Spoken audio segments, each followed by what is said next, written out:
Sem se razšla pa ta drugič, a ne. Takrat sem si pa rekla: "Zdaj pa tako, zdaj pa dosti." Zdaj pa, če želiš ti skrbeti za 5 otrok, če želiš, mislim, živeti, pa še kdaj v življenju mogoče povohati kakšnega moškega, a ne,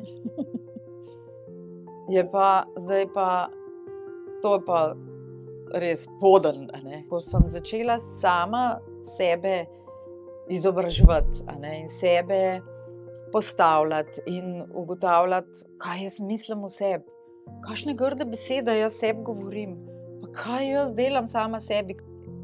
In ko sem videla rezultate na sebi, sem rekla, to moram jaz deliti, jaz moram drugim tudi pomagati, a ne.